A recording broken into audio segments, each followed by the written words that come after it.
New story time, brand new. Let's go. We've got a pretty zany. Okay, so last week all of the story elements uh, were pretty close together as far as like how they meshed together thematically. This week is not the case. We're gonna be a little bit all over the place. So we're gonna dive right into it. First, if you've never been part of Storytime, because we've only done one of them, this is our second one. If you've never been a part of Storytime, here's how it works. I ask my patrons over on Patreon for the elements to a story. So we've got characters, places, plot elements. And so they give me one or two of each of these things, whatever they are compelled to do. And so I take some of these. I think this week I actually took quite a lot of them. Maybe not all, but quite a lot of them. And I put them into these categories that you see here on the screen. And we will take these elements and we will craft ourselves a story from start to finish. Together here live on Twitch with the Twitch chat. Basically giving direct input into how it all works together. So the elements come from Patreon, the story comes from chat. All right. So let's go over our characters, places, and plot elements. For characters, we've got Scruffy, an ex-sea captain with a peg leg. Does Scruffy... Okay, we can decide this later, but does Scruffy sound like Scruffy from Futurama? Because I can't imagine a Scruffy not sounding like Scruffy from Futurama. Alright, anyways. The Ezreal, a fast-talking, sneaky charlatan. Boris, a scientist with clunky inventions. Devon, a seller of friendly mimics. Norbert, a friendly mimic. So those are our characters, and somehow they have to work together in a story.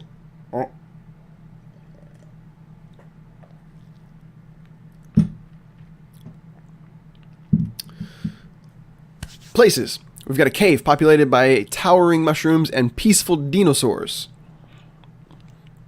A harbor town known for its bazaar. We'll need a name for that town later. A shop called the Art of Mimicry. So those are our places. Established places. We can have more places than that, but those are the places that we got to use. Plot elements. A majestic sky whale that sings a hauntingly mournful song.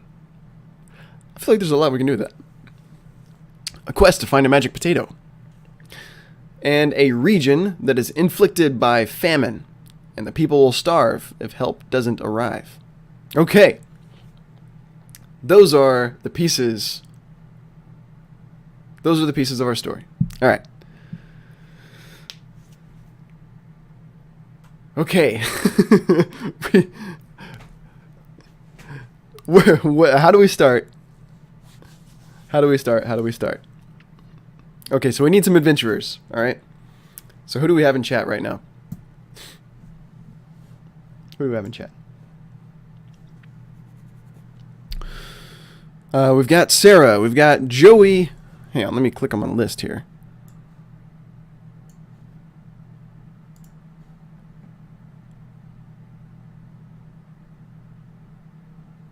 Oh, it's not going to tell me. Okay.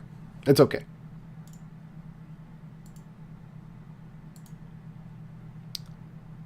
B-Bars, Joey, Paper Airplane, Sarah.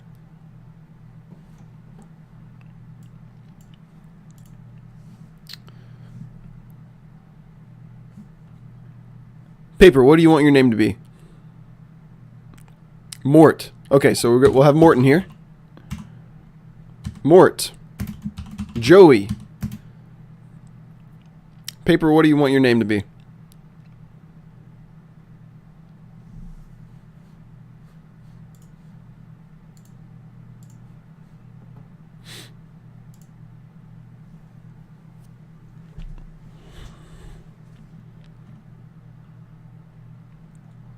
Marcus.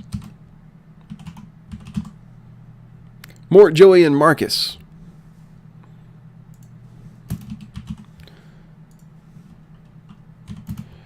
Are three courageous adventurers.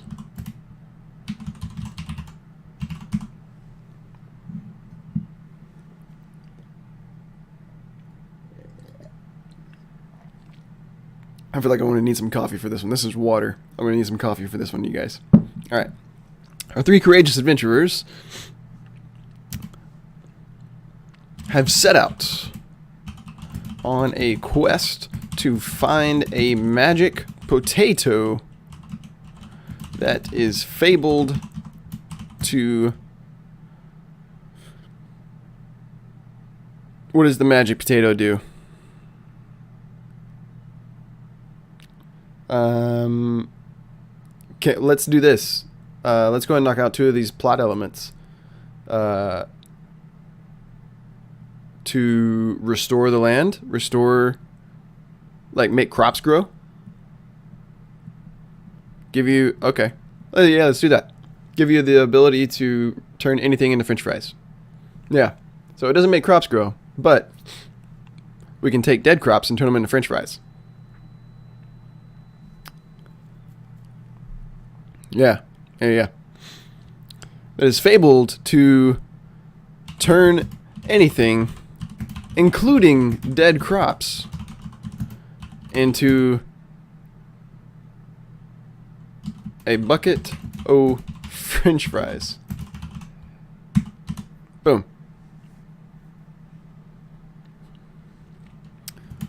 This would restore the land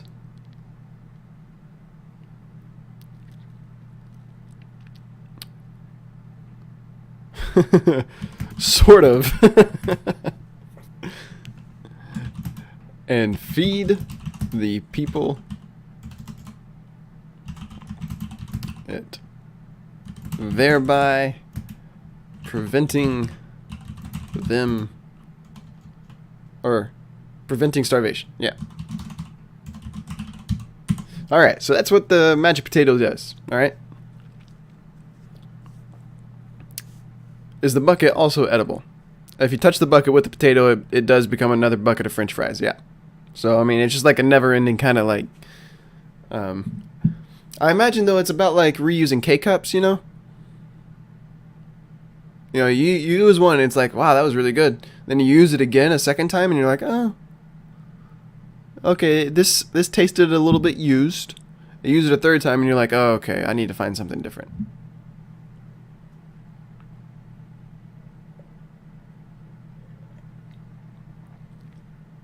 Right. Okay. Reused K-Cups. All right. Okay, so we need a name for our town. Need a name for our town. They aren't meant to be reused. You're right. You're right. But you can, though. There's nothing stopping you from reusing K-Cups. They're just not meant to be reused. Just like the buckets of French fries. Nothing stopping you from reusing that bucket of French fries. Cinderfall. Cinderfall is the name of our town.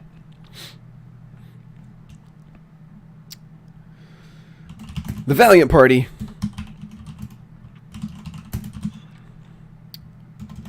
is traveling to the town of Cinderfall, located on the coast.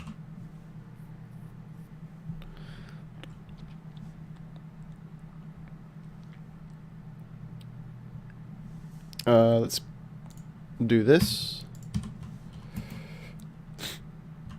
Because of its famous bazaar. They think that someone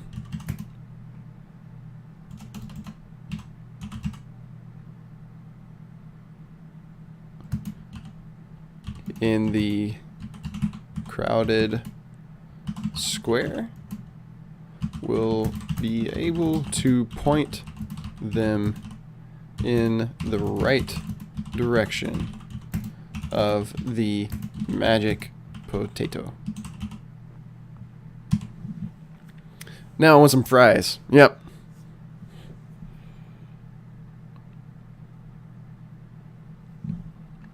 Yep. All right.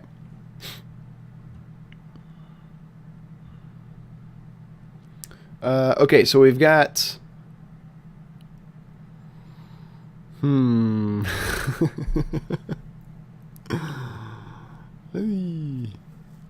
How are these pieces going to work together? All right.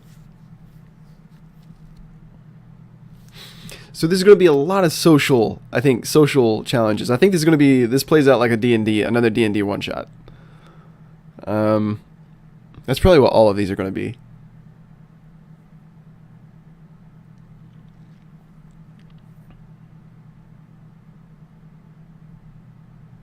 Man, I really need more coffee.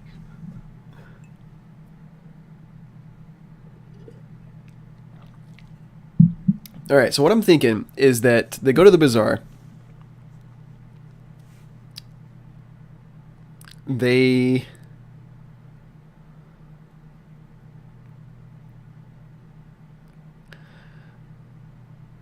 they find Ezreal. It's not supposed to be easy. I am a professional.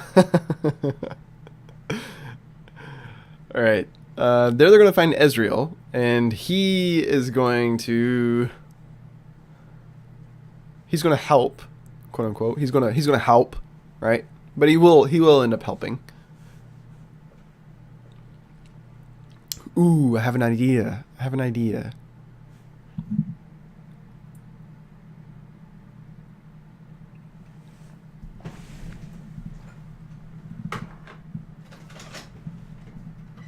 All right, more coffee.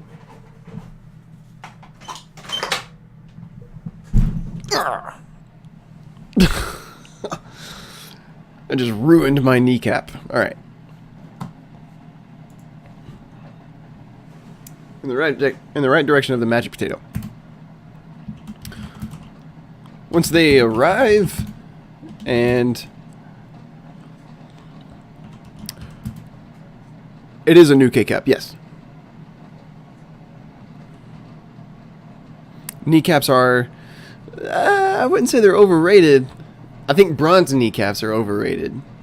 There's no need for bronze kneecaps.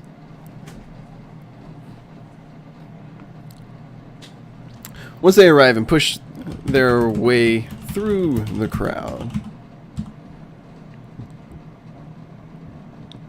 through the tourists, we'll do that, through the tourists that can't help them whatsoever.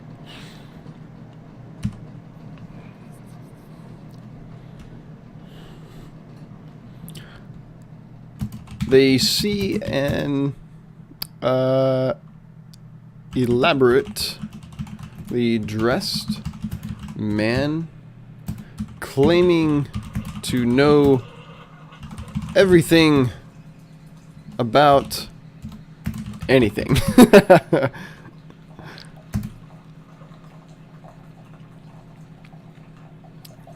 Baby, don't tell me about... Stop. Don't do that.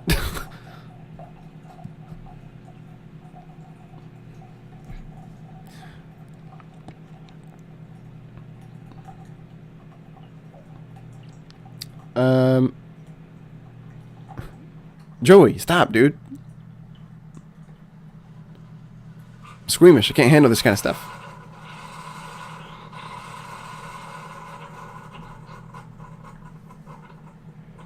I don't have to block chat. They see an elaborately dressed man claiming to know everything about anything.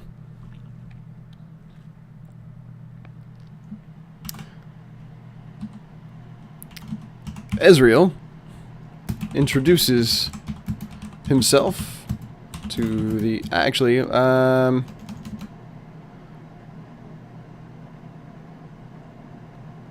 after putting on a display where he tells a few people in the crowd what their age, weight, and something of their personal history.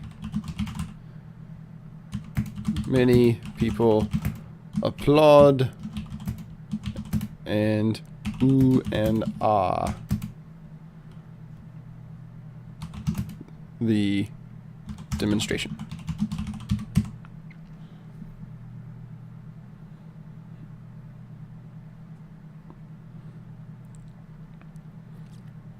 A rogue AI.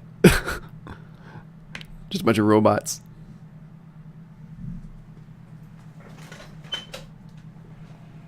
Alright, fill it up. It's a big cup. I need all the coffee in it. Let's see.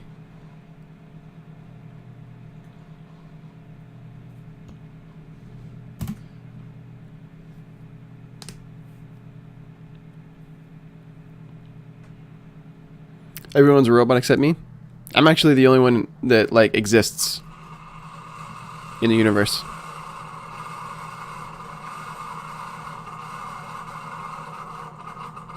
Jeez, Greg, calm down.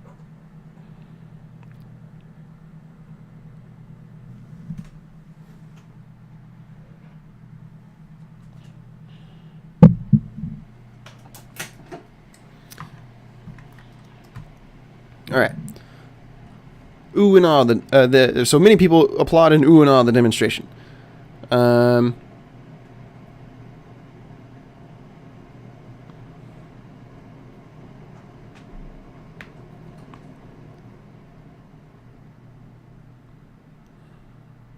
Yeah, but before Mort ducked out this morning in the stream, he did a full heal on himself.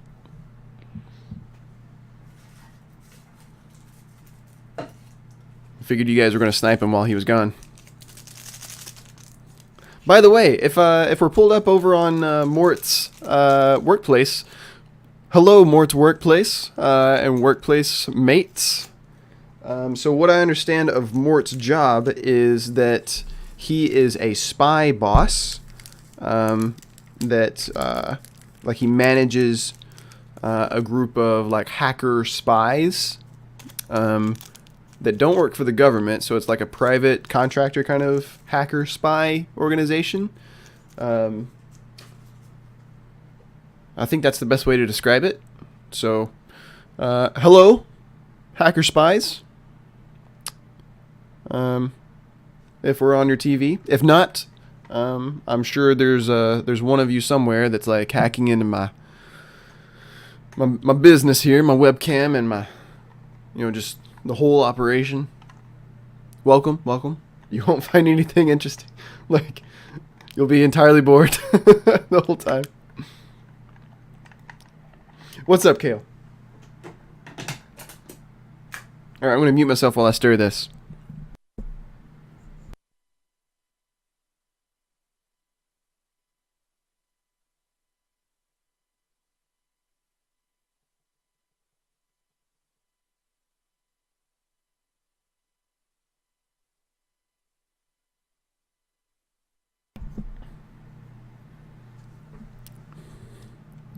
Hacking into my mainframe.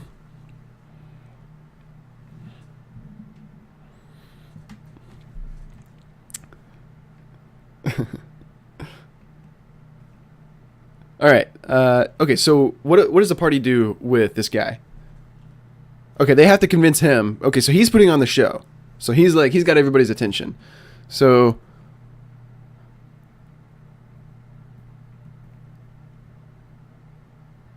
the party convinces the man to give them his attention for a small fee. Let's do this. Let's make this a new paragraph. Yeah. He introduces himself to be Ezreal.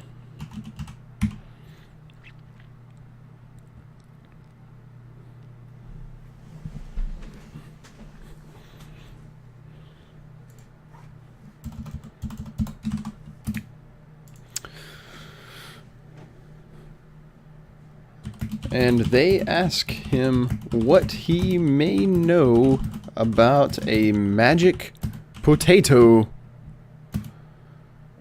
and where it might be located.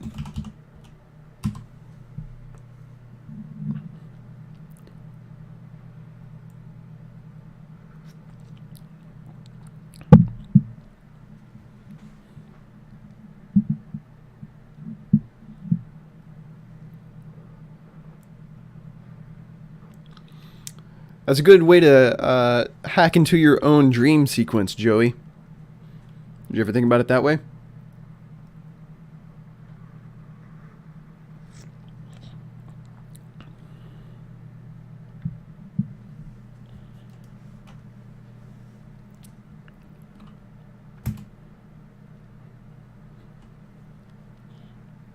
Yeah.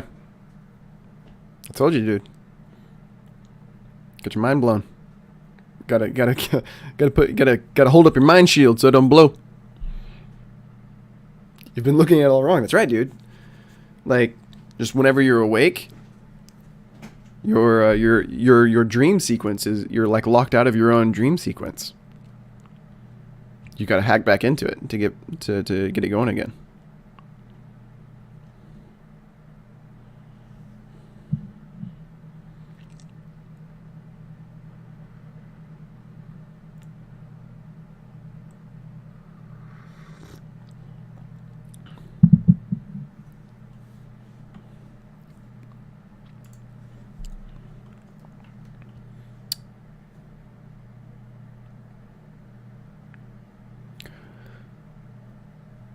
All right, so back to Ezreal. He introduces himself as Ezreal, and they ask him what he may know about a magic potato. Know about potato, and where it might be located. He informs them of a...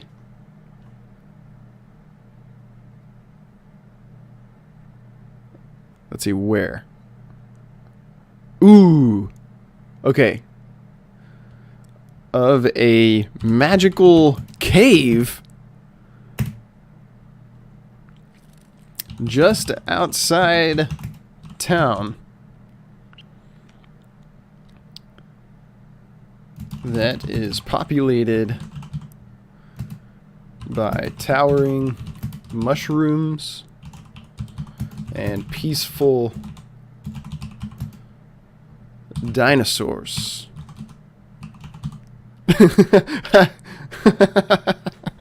did dinosaurs get in this cave, though?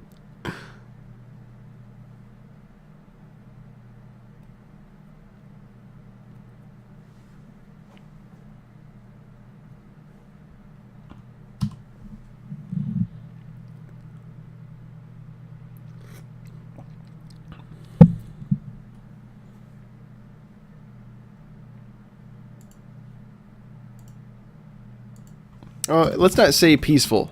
So that's our own information. We're not going to say... So Ezreal doesn't tell them that they're peaceful dinosaurs. That's our own information that we're kind of keeping to ourselves here.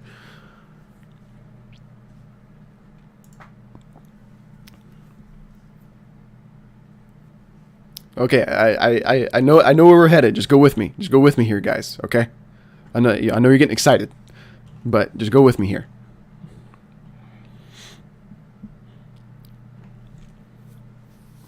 All right.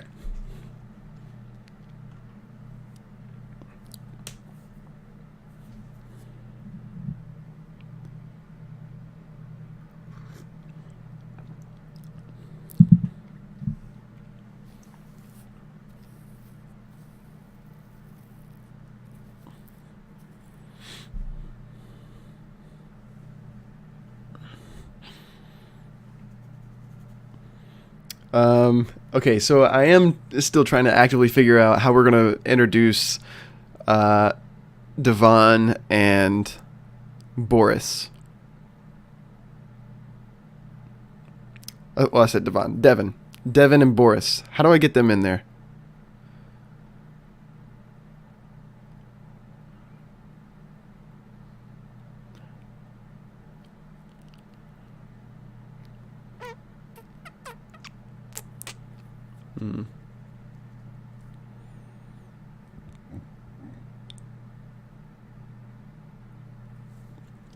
Traveling merchant? Yeah. Yeah.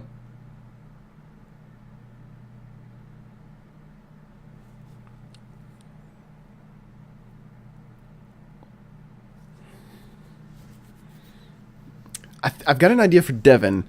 I'm having trouble with Boris. I've got an idea for Devon. I'm having trouble with Boris. And I know exactly what the ex-captain is going to do.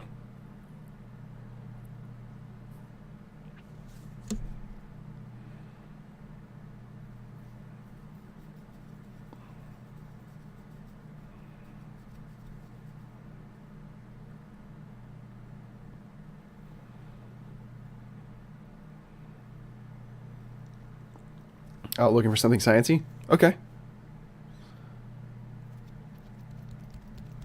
Yeah. Yeah, he could join the party up. Join up with the party. Yeah. Let's do that. Okay.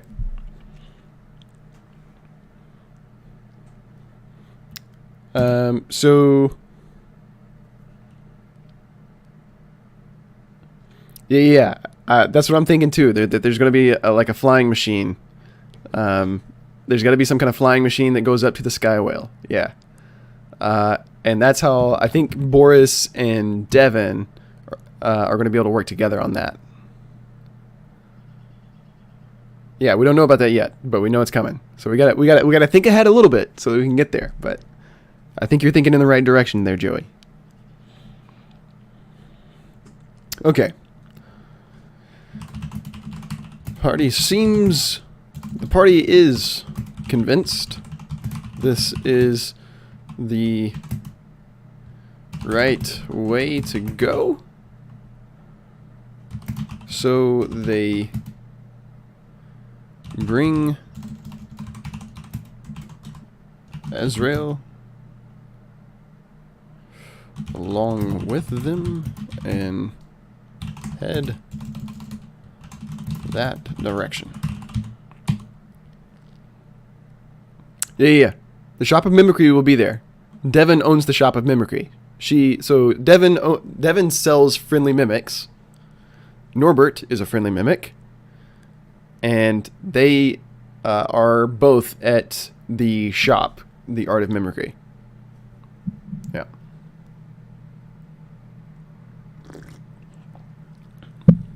So that's how we're going to get all three of those together. Right.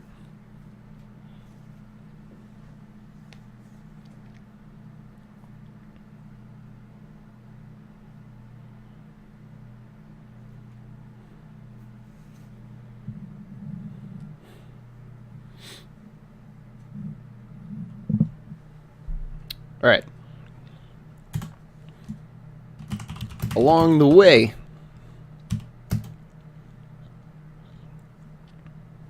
the party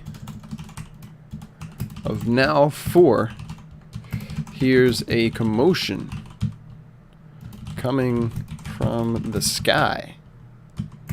They look up to see smoke trailing from some sort of crazy looking mechanical device.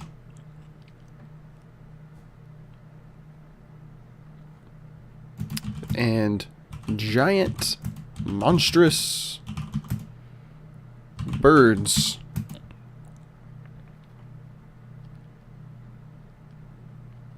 attacking it. The contraption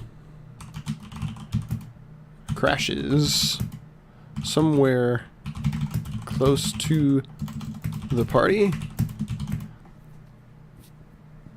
and they realize a man was on the device. They fend off the birds and save the man, who turns out to be okay and introduces himself as Boris, the inventor.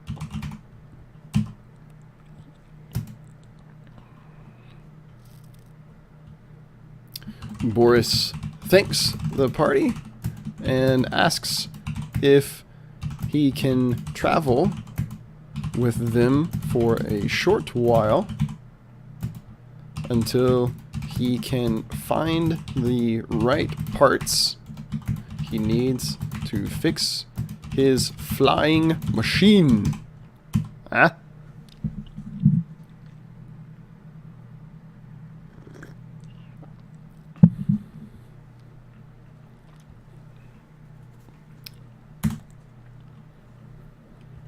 Alright, so we've got a combat encounter already. We've got one combat encounter. We've got birds. We've got a social encounter with Ezreal, right? And we've got Boris that joins the party as well.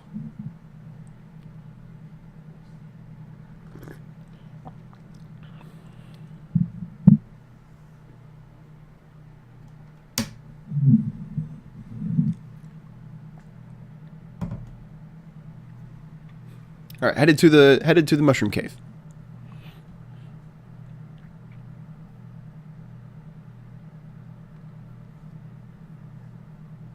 Actually, Ezreal. It's probably best if Ezreal.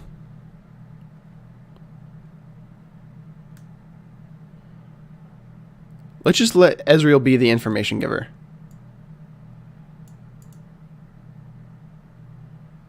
Let's do that. So they head that way.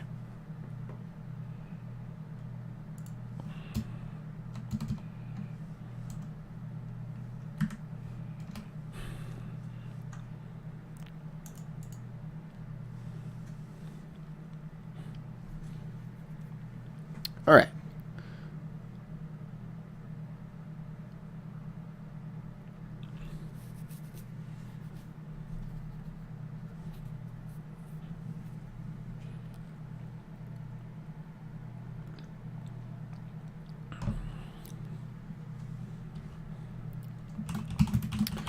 Party agrees to allow Boris along.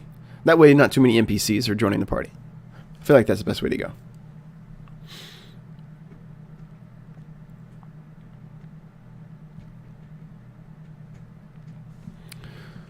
The party agrees to allow Boris along.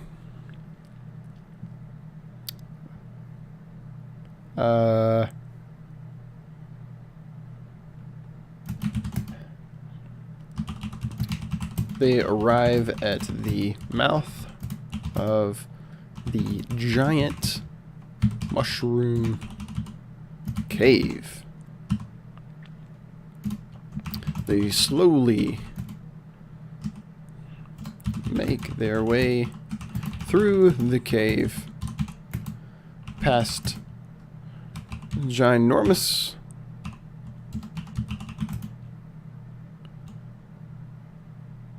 You actually have a character named Boris in your campaign? That's good. Is he Russian? Boris. Past ginormic mushroom stalks.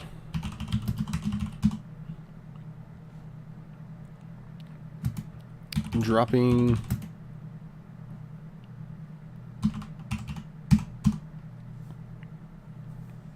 spores over their heads.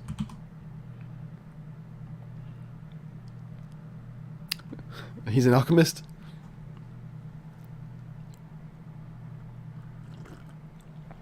So is Boris like a sciencey name then? So we've got Boris the scientist, Boris the alchemist. When I hear Boris, I think of like the henchman, like the guard, you know, like the guy that you have to get past in order to go talk to the boss.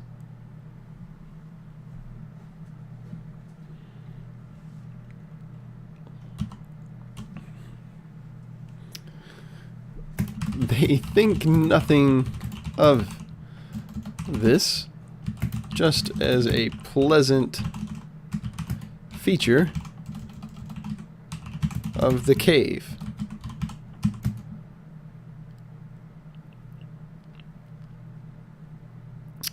Owner and proprietor of Unstable Potions.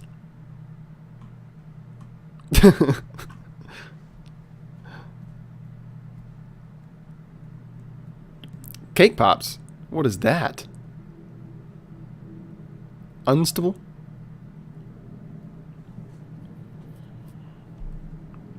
Unstable?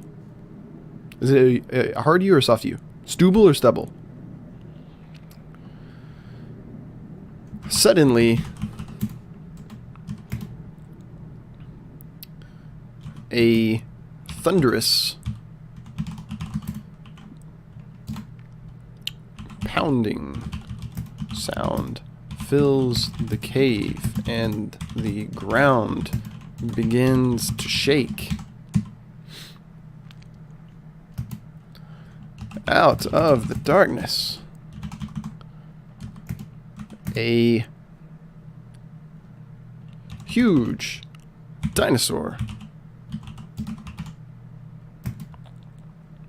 runs up to the party and roars. Just before, or just as the party readies their actions to attack the perceived threats, a voice calls down to the adventurers.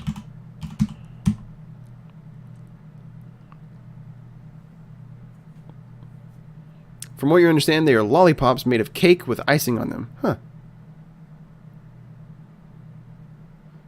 Stubble like beard stubble. Got it. Your nephew gets them at Starbucks all the time. Oh, is it like a Starbucks thing, I guess? If your nephew gets them at Starbucks, then it's a Starbucks thing? Does the dino have a splinter in its paw? It doesn't. I think you'll be happy with this, though. Confused.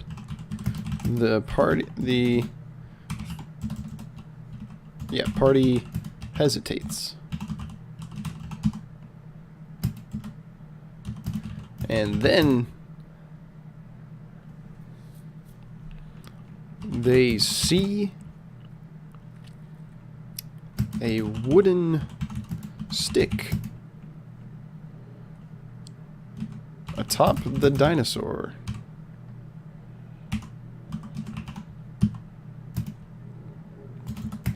Begin to move.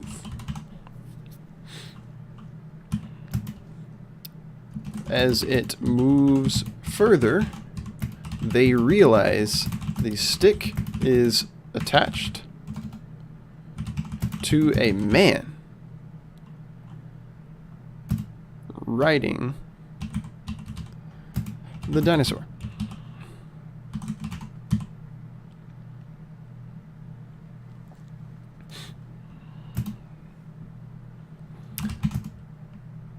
The man has a long, scraggly beard, striped shirt, eye patch, and has a peg for a leg. Boom! Didn't expect that, did we? Scruffy the ex-sea captain with a peg leg rides dinosaurs.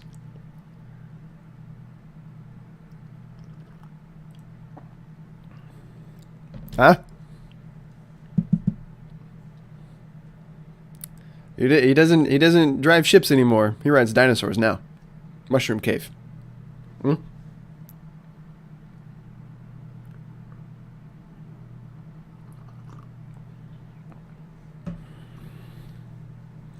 Classic Scruffy.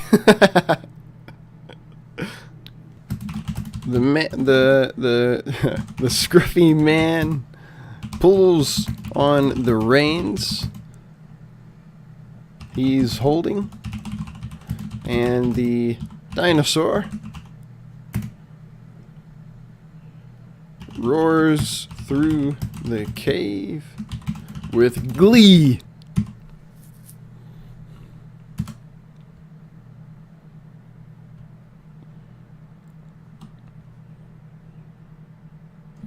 Seeing the weapons drawn from the party, the man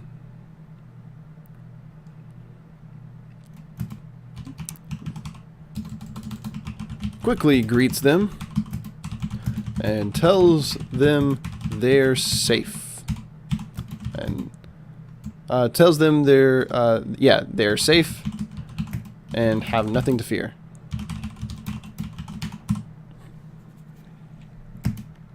he slides down the dinosaur.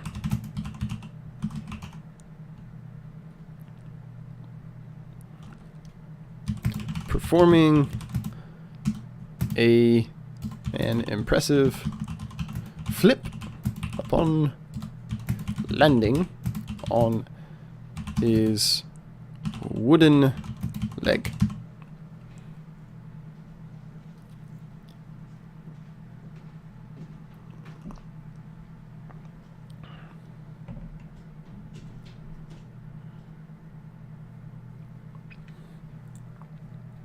All right.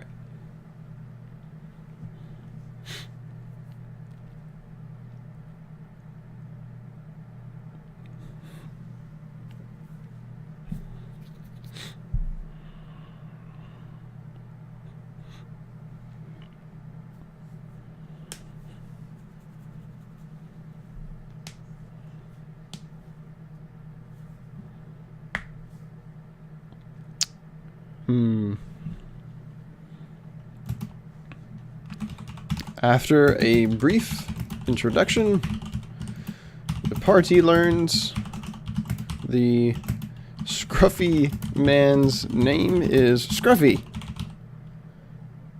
And this is his cave where he lives with dinosaurs that long ago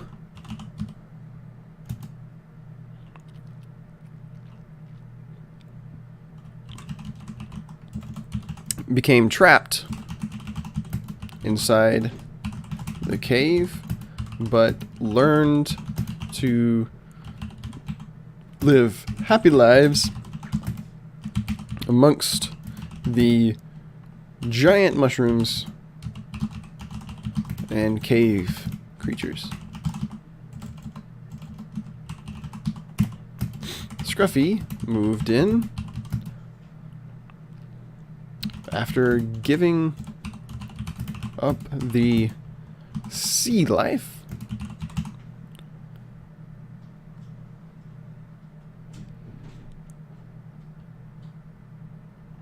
searching for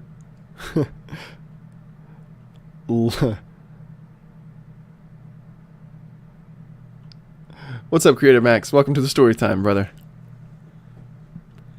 Scruffy moved in after giving up the sea life, searching for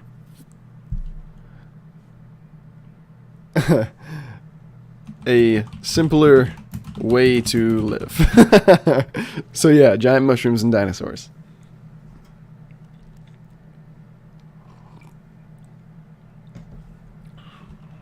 The party asks him about the magic potato.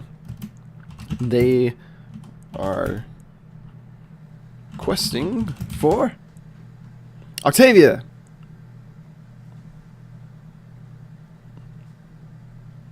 Welcome back. Good to see you again. We're so just to catch anybody up.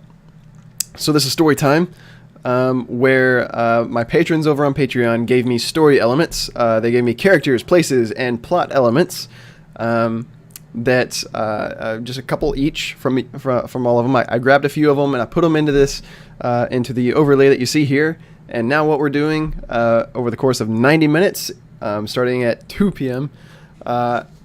Is we're taking those elements and we're putting them into a story, like a little mini adventure from start to finish, with the help of Twitch chat. So right now, what we have is the party, Mort, Joey, and Marcus, are basically, they're coming from a land where there's a famine. That's one of our plot elements. And in order to save the people from the famine, they're looking for a magic potato, another plot element, that turns anything into a bucket of French fries. This would give the people an endless source of food. So they go to Cinderfall, where because it's known for like a very populated bazaar, And there they find Ezreal, who knows a bit about this potato, and he suggests that it's in a a cave with giant mushrooms and dinosaurs. Actually, let's cut out the dinosaurs bit and just have towering mushrooms. Magic mushrooms. And so upon entering or actually on their way to the cave, Boris, a scientist, flies out of the sky being attacked by birds because he's invented a flying machine. And so they save Boris. Boris joins the party. They head over to the cave, and inside the cave, a dinosaur runs up to them. And on the back of this dinosaur is Scruffy, an ex-sea captain with a peg leg. And they're having a conversation with him right now. And they've just asked him about the magic potato that they're searching for in this cave.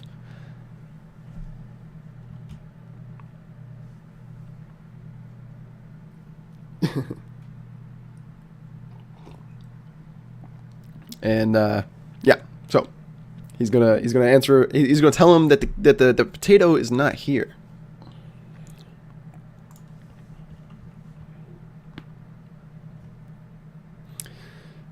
Now, when I say anything, is that limited to physical things, or can you just change the meaning of famine into French fries? Like there's a French fry in your village.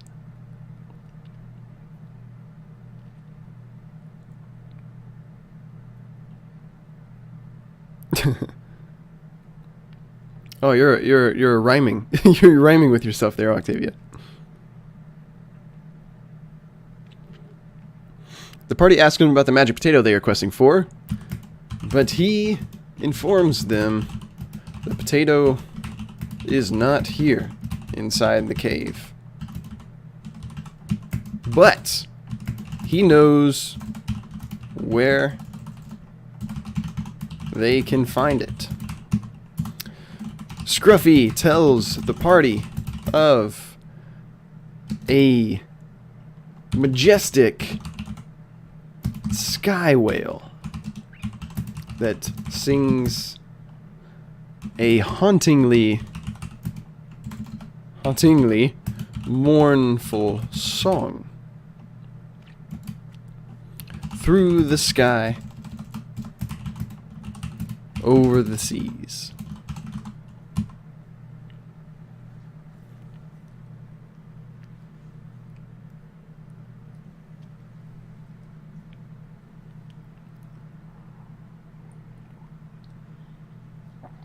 Link's Awakening. It does feel like that, doesn't it?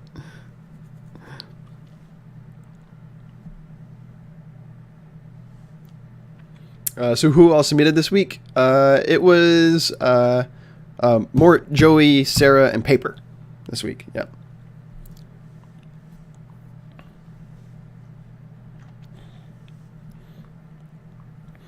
Through the sky, over the seas.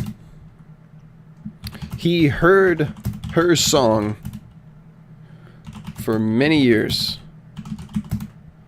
while he was a sea captain.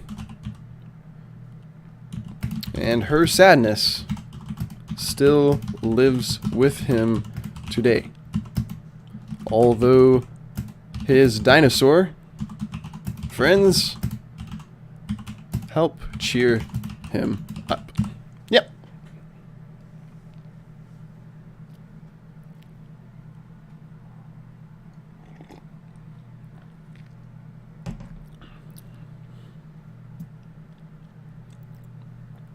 Yeah, the Sky Whales from Joey.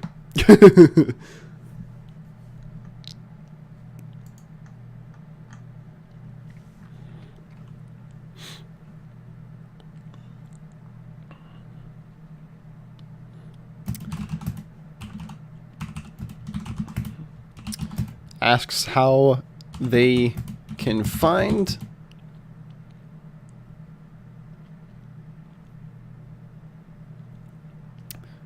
the Sky Whale, and Scruffy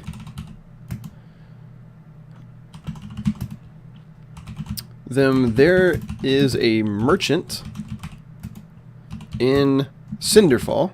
Is it Cinderfell or Cinderfall? Cinderfall. Cinderfall.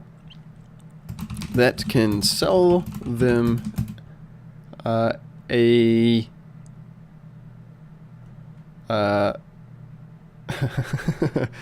a talking compass that will lead them there.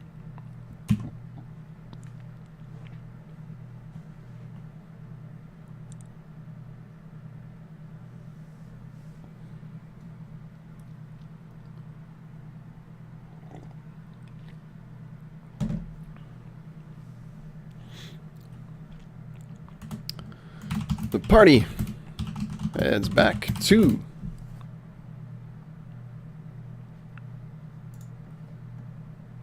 Does that mean King Joey is there? I don't know. Maybe Joey's not the king yet. Because he's in the party. Joey's in the party again. The party heads back to Cinderfall. And searches for the shop Scruffy told them about. And they find it located in the corner of the bazaar. They walk into the art of mimicry to find a cheery woman named Devon working the store. She greets them as they enter, and then 1,000 other tiny voices echo her greetings. What do you guys think? There's like a shop of like the shelves and counters and just everything full of just like little knickknacks, and all of them mimics. And she says, "Hi," and all of them go, "Ha!" I really like this shop.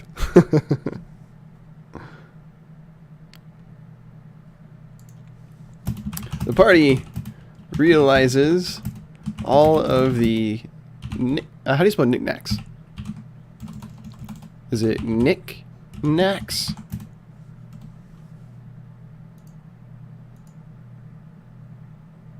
Yeah, cool. All of the knickknacks filling the shelves and drawers throughout the and counters throughout the shop are all mimics with personalities of their own.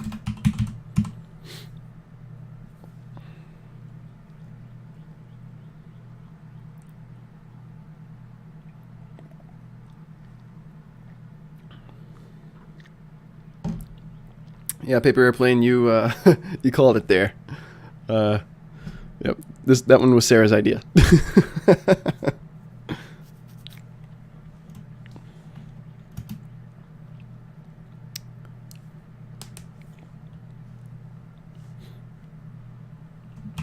The party inquires of Devon, or inquires about the. What are they looking for? A compass? Yeah. Compass. Scruffy told them about. And Devon pulls out a talking compass named Norbert.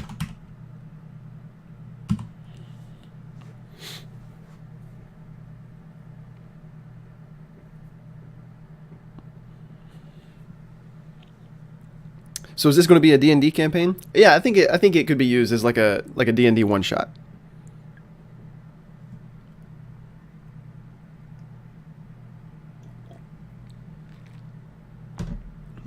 Kind of a thing.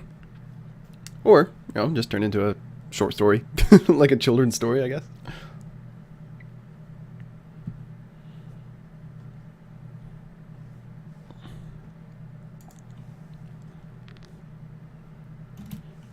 It's written like a D&D campaign? Yeah. I think, so how the story pans out kind of depends on all of the story elements that the patrons give me. And typically, so far in the past 2 weeks, all of the elements have really been like super uber fantastical and like geared towards D&D kind of universes. So,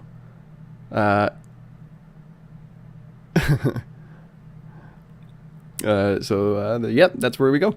That's where we go with it.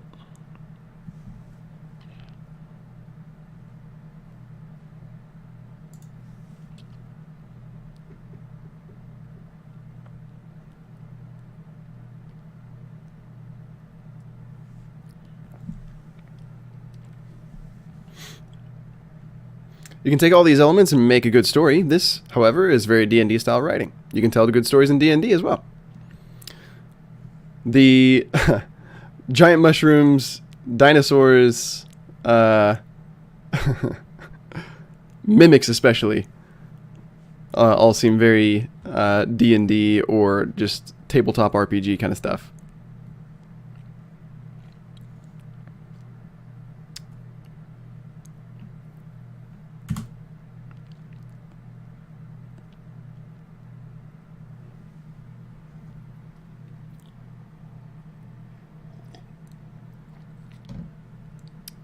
All right.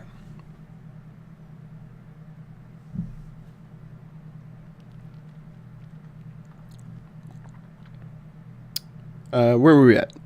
The party inquires about the compass. Scruffy told him about, and Devin pulls out a talking compass named Norbert. All right. They ask Norbert about the sky whale. And Norbert tells them the story of Bessie. Yeah.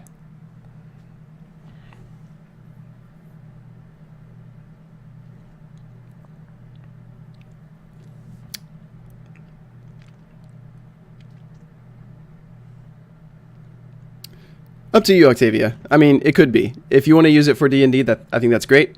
If you don't, I think that's also great.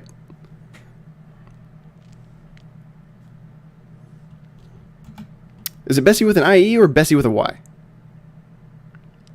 Bessie with a Y.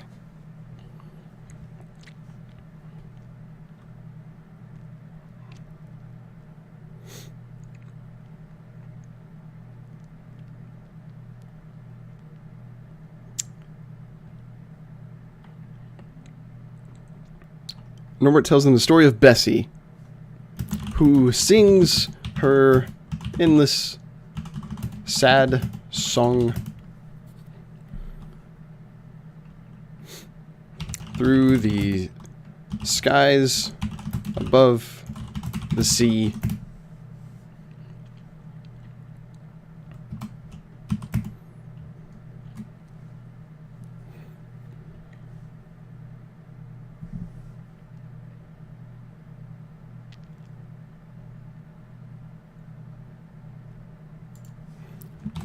The reason it's fabled, the reason her song is so sad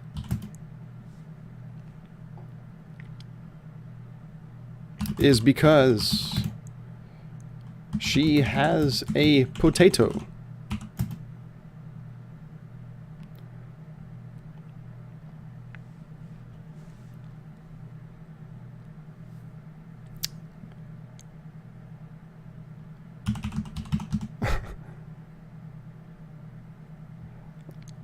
Lodged in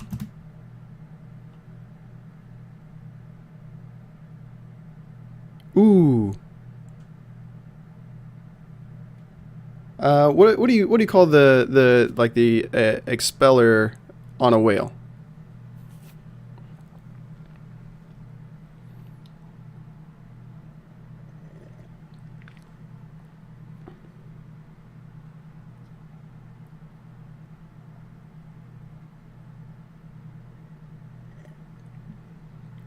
The snout? Spout. Blowhole? I like spout.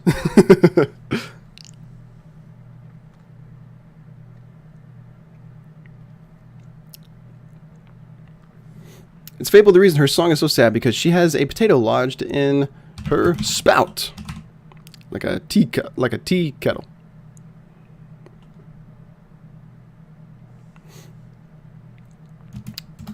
Preventing her from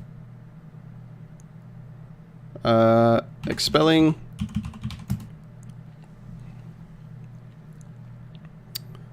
ooh, maybe the sky whale.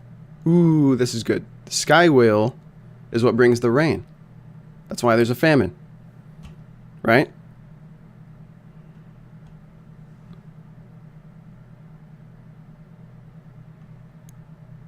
It's fabled that her song is so sad because she has a potato lodged in her spout, preventing her from expelling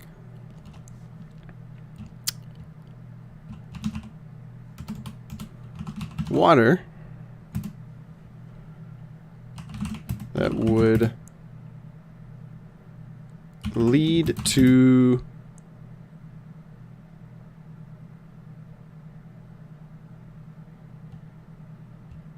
the buildup of rain clouds.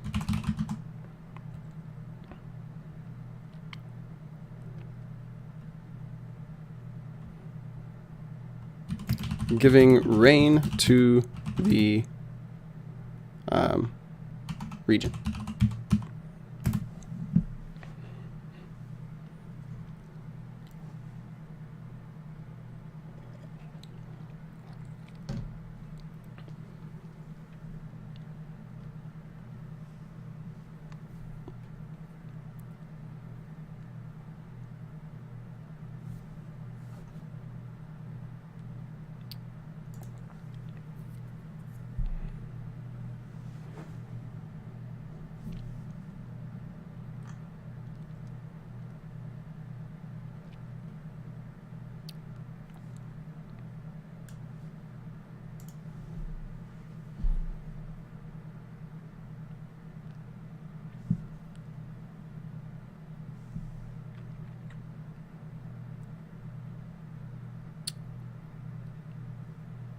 Let's see. Okay.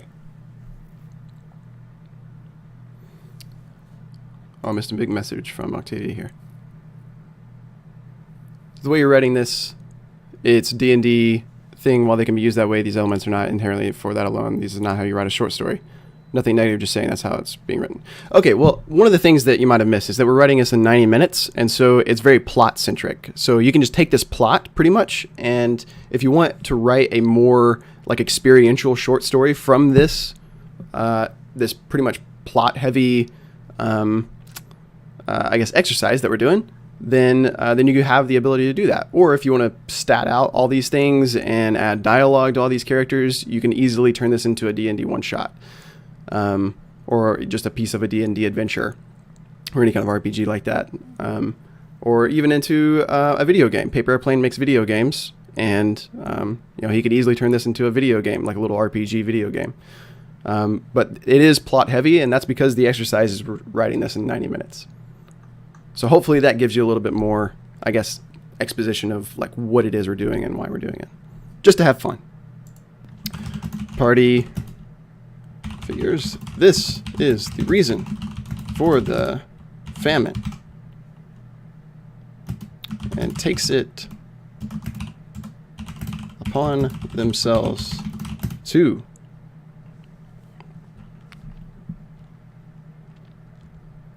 well, they've already done that, so let's do this. And so they purchase what's our friend's name? Norbert. Purchase Norbert.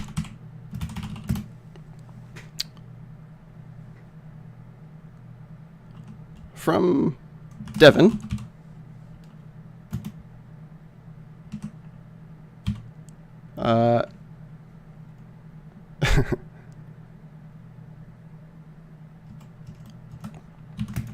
And Boris informs the party his Sky machine can get them to the flying machine can get them to the whale. They can purchase help him purchase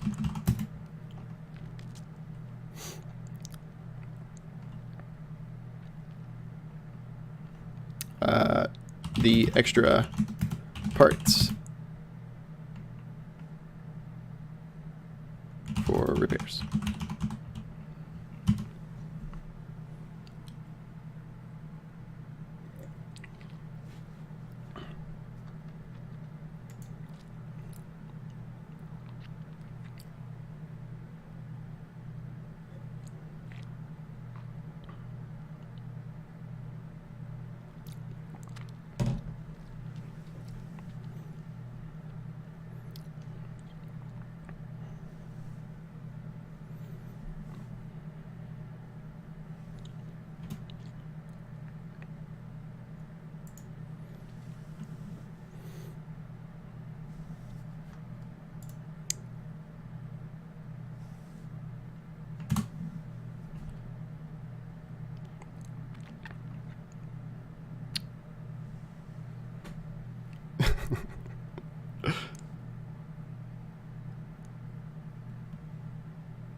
After purchasing parts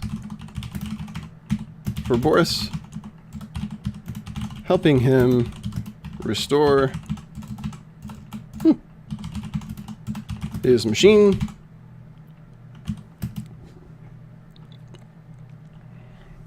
oh, we'll just add an and there.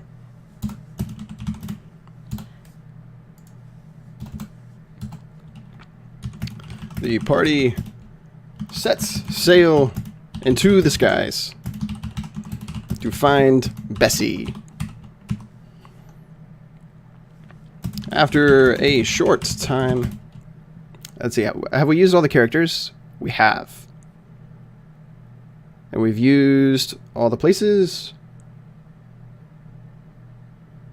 and elements. We just got to wrap up the story. Cool. After a short time, they hear the sorrowful song, the Sky Whale, and sail and fly over close to her.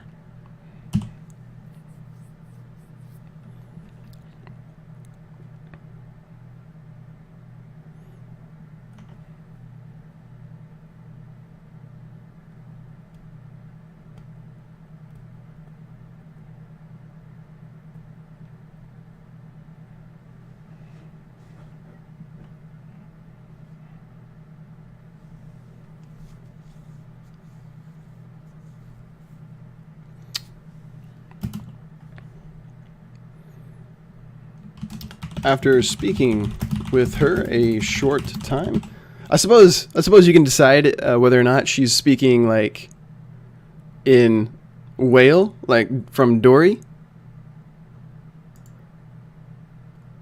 or if she's like is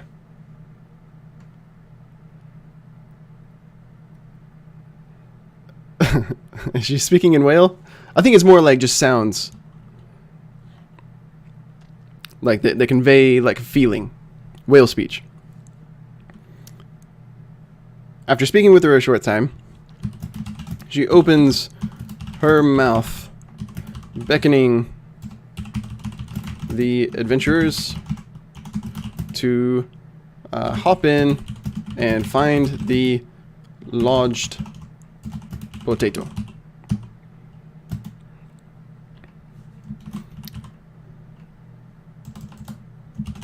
Journeying into the mouth of the whale, they see the closed spout where the potato is stuck. Let's say glowing potato. So it's providing light. And move to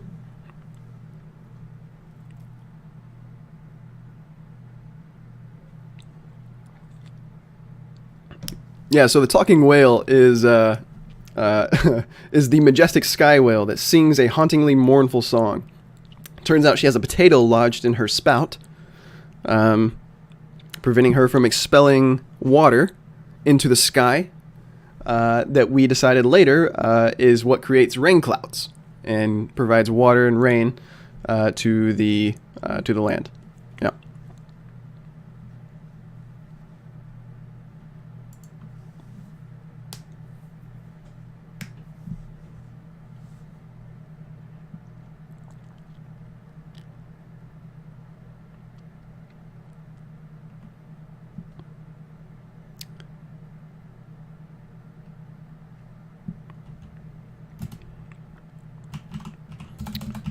Trivet. We need another we need another challenge here. They are stopped in their tracks by gremlins. What stops them other than gremlins?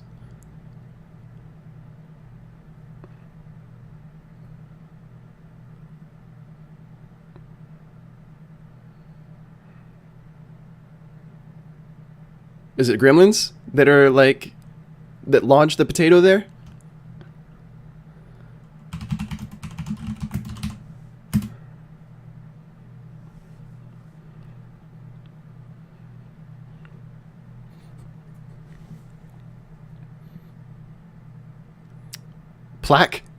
Plaque minions, plaque gremlins.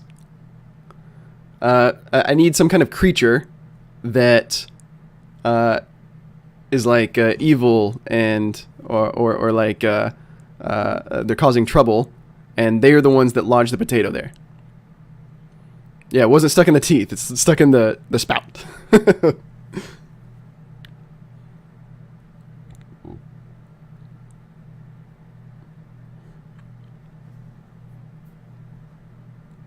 A snotling.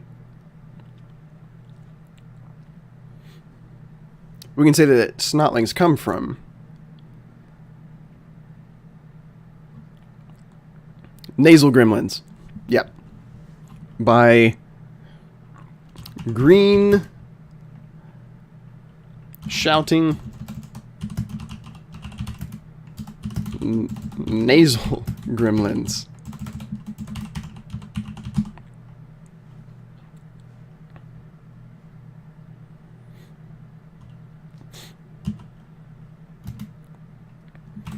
They bear their razor. Yeah. Gremlins are basically tinier versions of goblins. I imagine tons of screeching and stuff.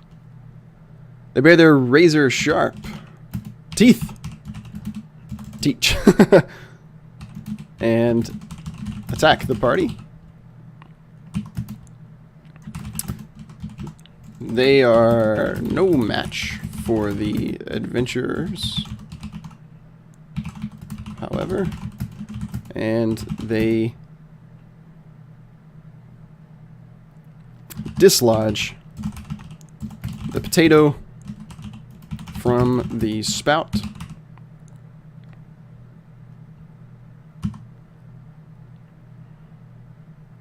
Why'd they put a potato there? They're gremlins, man. They mess stuff up. You ever heard of the gremlins that mess up planes and stuff?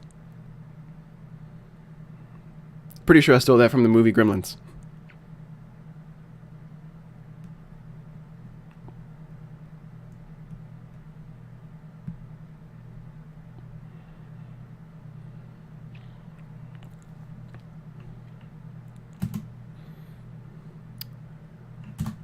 Upon removing the potato, they feel a rumbling.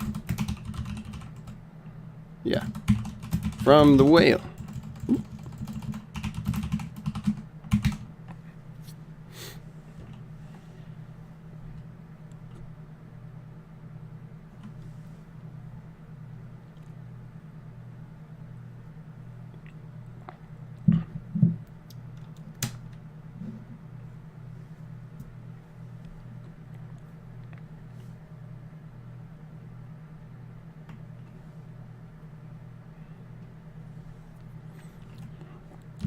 Signifying they would soon be expelled from the now open spout.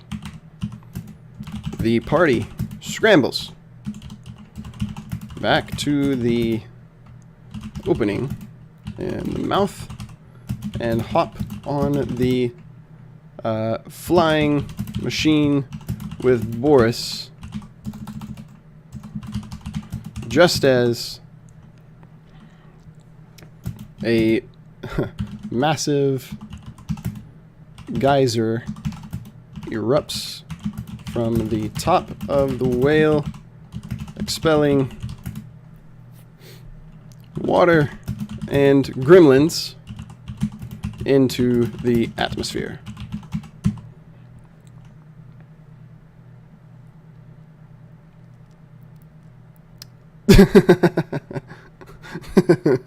Ten out of 10.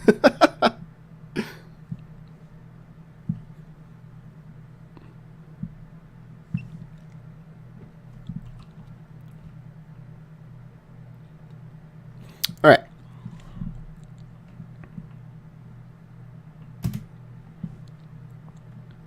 By the time, hang on. The whale thanks the adventurers and flies off into the horizon. By the time the party arrives back at Cinderfall, heavy rain clouds have formed in the sky and a light rain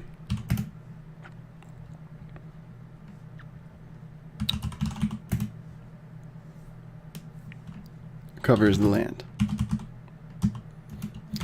The people of the town and across the region rejoice at the restored rain that would end the famine.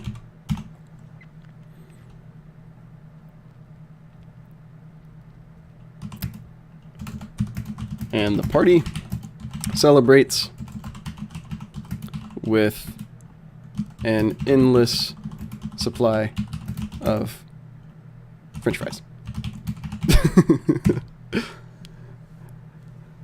All right. I'm going to recount this story. That'll be it. All right. Mort, Joe, and Marcus, our three courageous adventurers, have set out on a quest to find a magic potato that is fabled to turn anything, including dead crops, into a bucket of French fries. This would restore the land, sort of, and feed the people in it, thereby preventing starvation. Restore the land from famine. Yeah.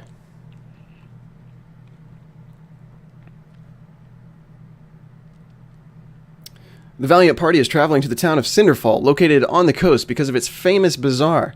They think that someone in the crowded square would be able to point them in the right direction of the magic potato, and once they arrive, they push their way through the tourists, and they see an elaborately dressed man claiming to know everything about anything.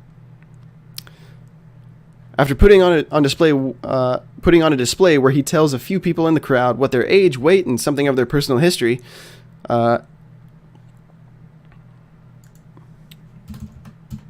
their age, weight, and something of their personal history, many people applaud and ooh and ah the demonstration. The party convinces the man to give them his attention for a small fee. He introduces himself as Ezreal, and they ask him what he may know about a magic potato and where it might be located.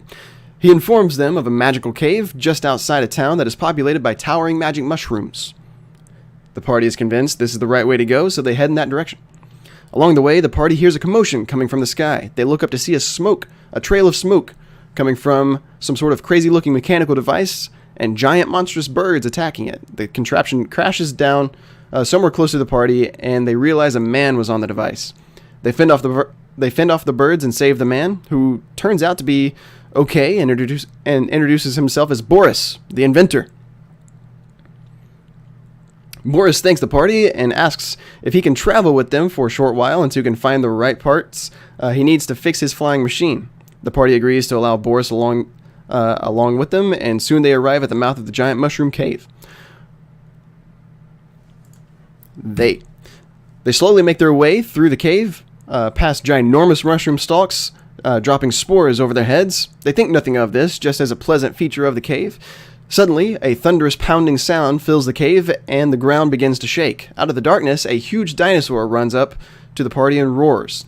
Now, I'm going to pause right here. You got to ask yourself, these spores that are coming from the ginormous mushrooms, are they some kind of like, does it mess with their heads any? And the rest of the adventure is actually just kind of a dream? Huh? Do they wake up in the cave? All right. I'll leave that little detail up to you guys.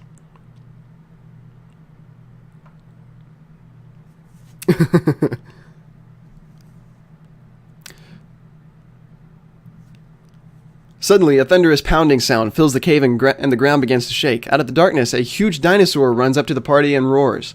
Just as the party readies their actions to attack the perceived threat, a voice calls down to the adventurers. Confused, the party hesitates, and then they see a wooden stick atop the dinosaur begin to move. As it moves further, they realize the stick is attached to a man riding the dinosaur. The man has a long, scraggly beard, striped shirt, eye patch, and has a peg for a leg.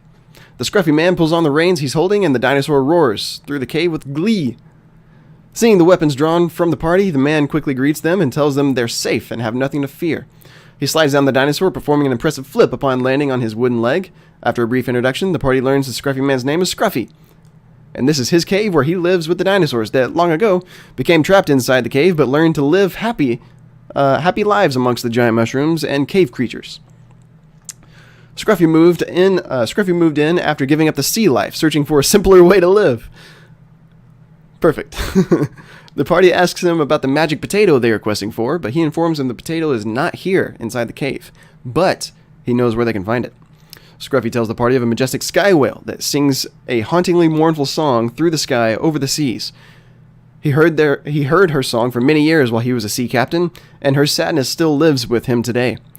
Although his dinosaur friends help cheer him up, the party asks... although his dinosaur friends help cheer him up.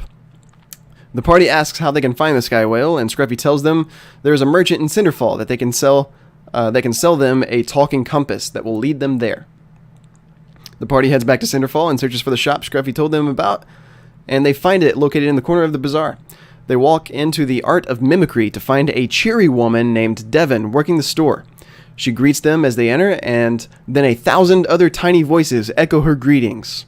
The party realizes all of the knickknacks filling the shelves and counters throughout the shop are all mimics with personalities of their own. And the party inquires about the compass Scruffy told them about, and Devon pulls out a talking compass named Norbert. They ask Norbert about the sky whale, and Norbert tells them of the story of Bessie, who sings her endless sad song through the skies above the sea.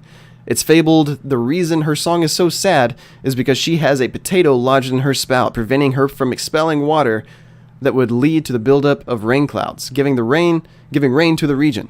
The party figures this is the reason for the famine, and so they purchase Norbert from Devon, and Boris informs the party his flying machine can get them to the sky whale if they can help him purchase the extra parts for repairs. After purchasing extra parts for Boris and helping him restore his machine, the party sets sail into the skies to find Bessie, After a short time, they hear the sorrowful song from the sky whale and fly over close to her. After speaking with her a short time, she opens her mouth, beckoning the adventurers to hop in and find the lodged potato.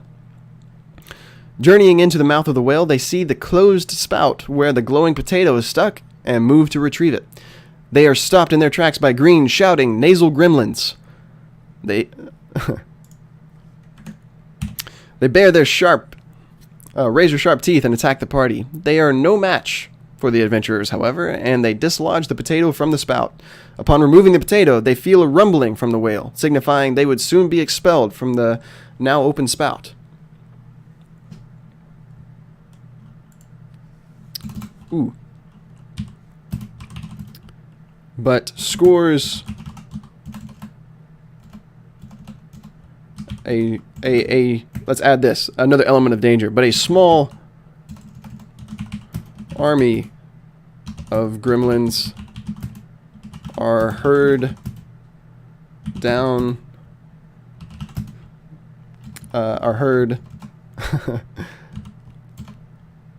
stampeding toward the party.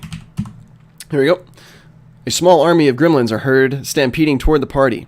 Upon retrieving the potato, they feel a rumbling from the whale, signifying they would soon be expelled from the now open spout. The party scrambles back to the opening in the mouth and hop on the flying machine with Boris just as a massive geyser erupts from the top of the whale, expelling water and gremlins into the atmosphere. The whale thanks the adventurers and flies off into the horizon. Majestic. By the time the party arrives back at Cinderfall, heavy rain clouds have formed in the sky and a light rain covers the land. The people of the town and across the region rejoice as the restored rain that would end the famine. Rejoice at the restored rain that would end the famine, and the party celebrates with an endless supply of French fries. And that, my friends, is story time for this week. Happy Friday, you guys. Very special thank you and shout out to our patrons over on Patreon, Paper Airplane, Joey Quest, Rachel Taylor, and Mort's Magical Wares that helps contribute to this week's story time. Thank you guys for all your support. I hope this was fun for you guys to make with me. This will be uploaded to Patreon, so you can use it however you like, whether you're using it for your own writing exercises, or if you want to use it as a D&D one shot, or whatever you want to do. Also, yes, happy birthday, Mort. Mort's Magical Wares. Happy birthday, brother. All right. Yep. That's it, you guys. Happy Friday. Have a good weekend, you guys. Bye-bye.